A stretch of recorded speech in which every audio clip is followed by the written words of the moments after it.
All right. So, for this one, I wanted to talk about rabbits. So, I've been seeing a lot of like video essays and stuff like that online. A simple little idea. A lot of different people have been talking about rabbits in horror and what they represent. So it got me thinking about a lot of things. Like, one, there is that central concept. Rabbits in horror work really well because they subvert your normal expectations. Rabbits are these very prey, victim-coded animals associated with like innocence and fertility and all these types of things. Particularly, or at least a lot of time, a lack of agency too. Like, the rabbits can't do anything for themselves, though that's not actually true if you know anything about rabbits, but that's how it's perceived a lot of the time.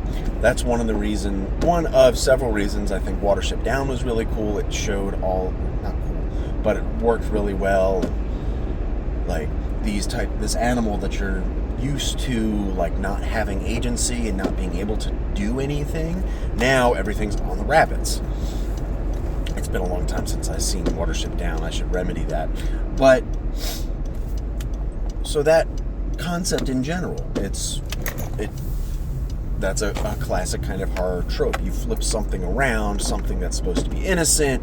That's why clowns are scary. Well, clowns are scary also because of the unfamiliarity, the stranger, blah blah blah. Children, and anything that fits that like innocent bill. But rabbits in particular also have this really specific like prey coding, where they're prey animals. Other animals kill and eat them. So whenever a rabbit is turned into an antagonistic figure, or even better, a predatory figure, now you've really got something going here. And there's a lot of other places, there's so many examples of rabbits used in these ways. Look at Bugs Bunny, first of all. One of the biggest archetypical examples. Bugs Bunny he's a bunny, he's a prey-coded animal. He's always being hunted by somebody, mostly Fudd. But he is always flipping it around on those that pursue him through trickery and guile and sometimes luck, but mostly his own wits and his hunter's stupidity and gullibility a lot of the time. So that's kind of connecting Bugs Bunny back to like humanity, or like typical human examples where a human will have to get out of a situation based purely on their intelligence, their wits, their trickery, that type of thing, in the face of some physically superior, usually supernatural foe or antagonistic force. You know, how many Greek myths were there where the hero just does some bullshit trick to win the day or one up the situation? You know, Perseus in the mirror, petrifying Medusa, using Medusa's head to petrify the Kraken? Was it the Kraken? Yeah, whatever it was.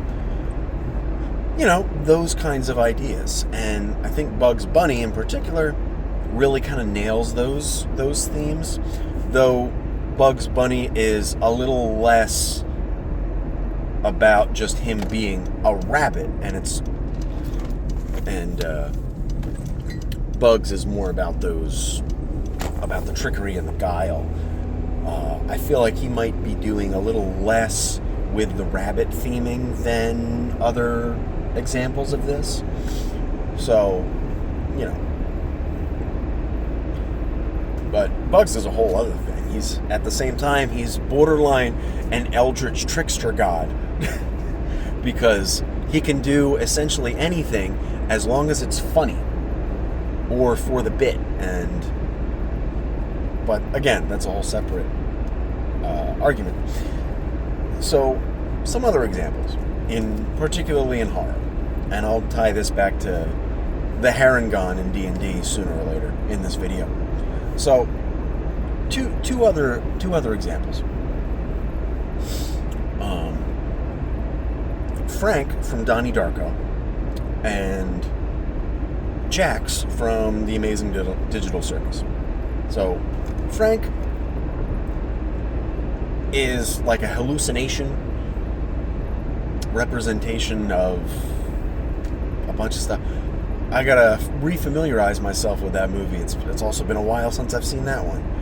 But Frank, he presents the rabbit imagery, but I feel like Frank in that movie doesn't do a huge amount with the rabbit motifs outside of like aesthetics. Frank is this harbinger of doom and prophecy and all that, but it's presented with this, albeit twisted, but innocent veneer of a rabbit. Granted, it's a guy wearing a rabbit mask, but still, that's the premise, that's the whole idea. Prophecy of doom presented in an innocent face, or with an innocent face, whatever. And then you've got Jax from The Amazing Digital Circus. If you don't know anything about that one, the premise, there's a bunch of characters that they're trapped in a digital program, like, a cyberspace type of thing. They can't get out, and there's this AI that's supposed to kind of take care of them and provide them entertainment and take them on wacky adventures, but spoilers, that AI doesn't really work all that well, and he's a little crazy. So, but one of the characters, Jax, is his avatar, his presentation in the cyberspace is this, he's this tall, lanky rabbit person.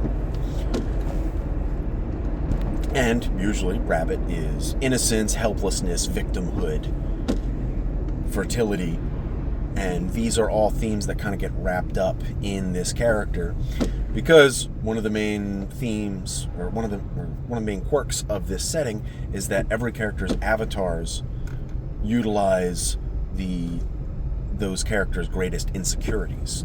Jax is a character that doesn't want to be seen as a victim, as helpless, as incapable of anything. He puts on this mask of,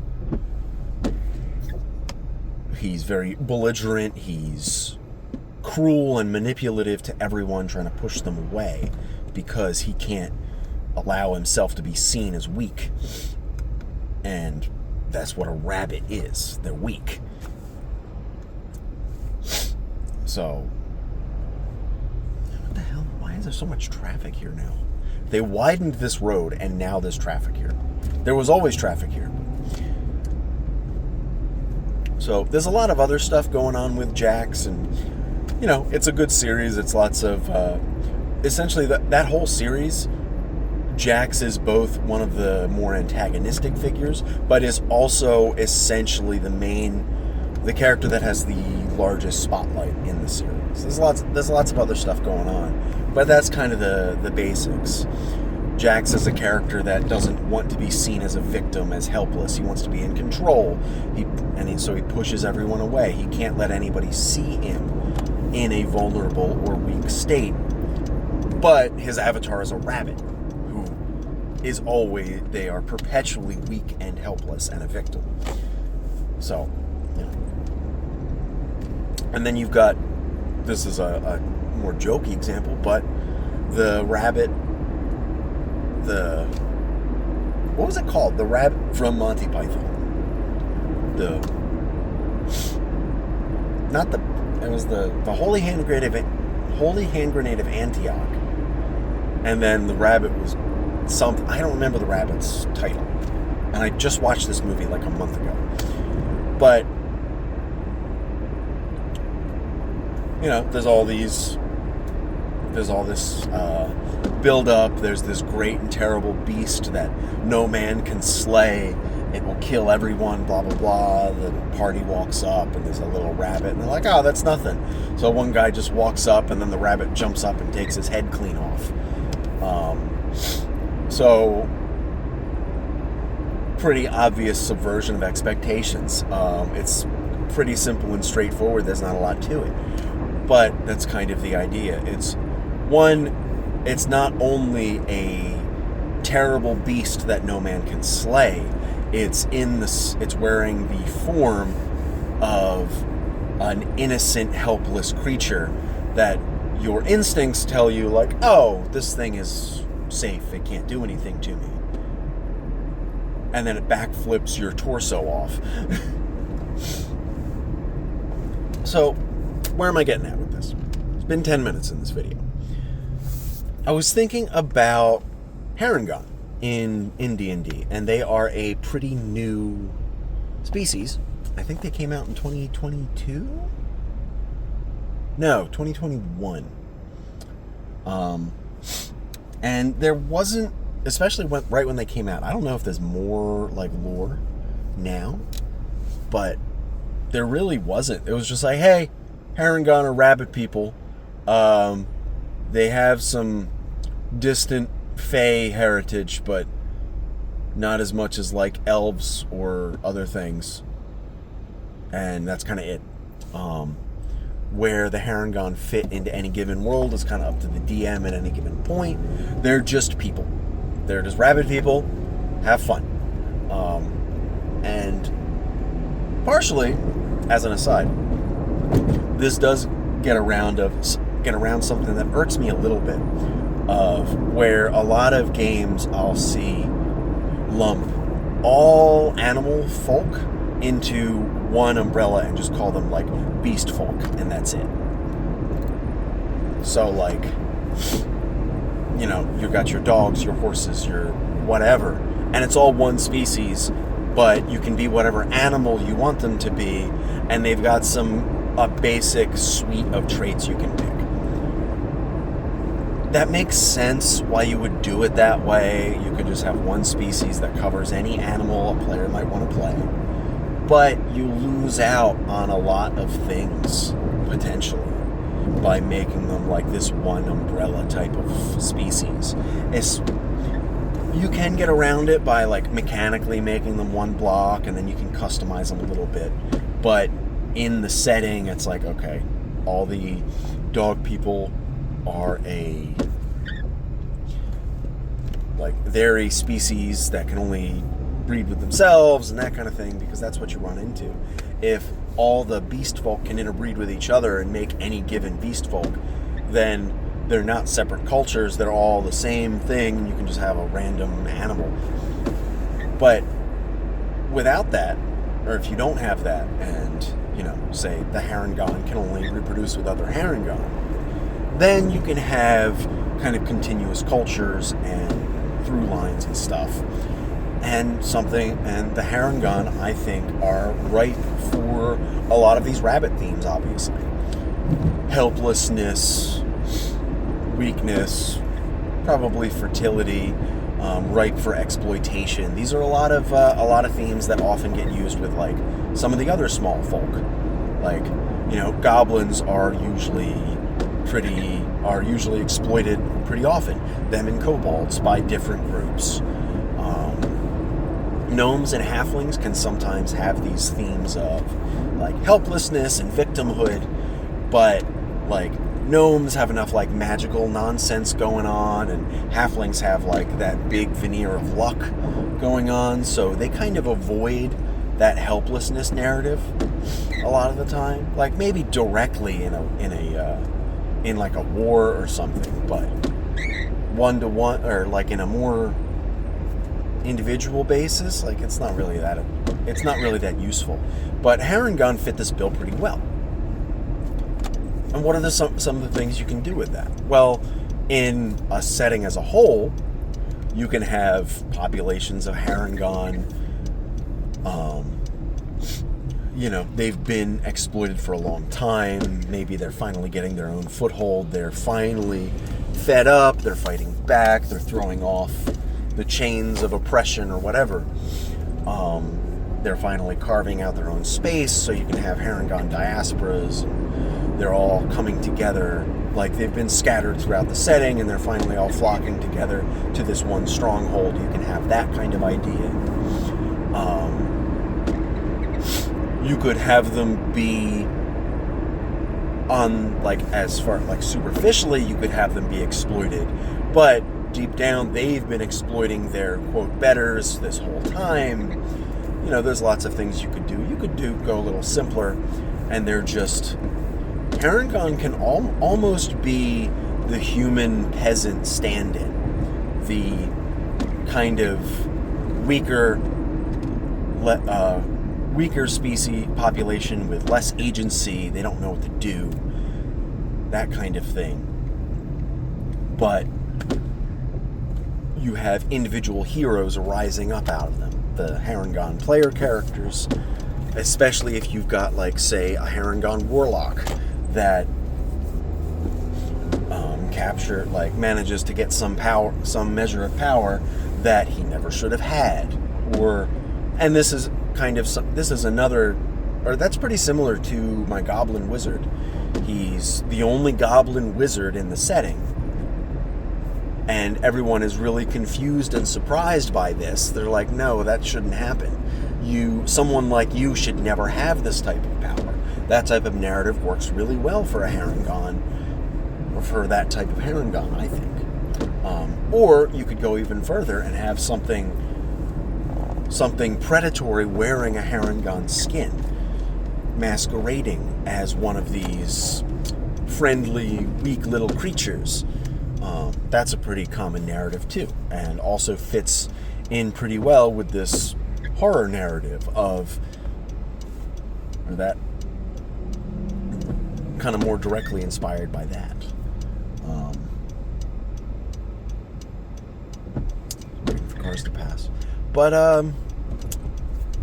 yeah, I think Harengon are really cool in that way. There's lots of room to mess with them. I've never played one. I have one Harengon character I made a little after the Harengon came out. And he has some of these themes too. He was like a farmer that accidentally got hold of a dragon egg, and so he was a Drake Warden Ranger. But he accidentally got a hold of this dragon egg, and the dragon bonded to him. So now he's dealing with this power, this responsibility that's thrust upon him, and it's not something he's really prepared for. He's prepared for rearing an animal. He's definitely prepared for that, but even still, it's a dragon. It's not a little horse. It's not a goat. It's a dragon. So there will be difficulties there, but the whole idea of being a hero, that's not something he's prepared for. He's also got some stylings of like a Greek hero. I made his name really Greek. Omeneros Basilikos. So, there's lots of that kind of theming there. Little bit of the Greek hero. But never got to play him. So, Alright, that's pretty much all I got for you today.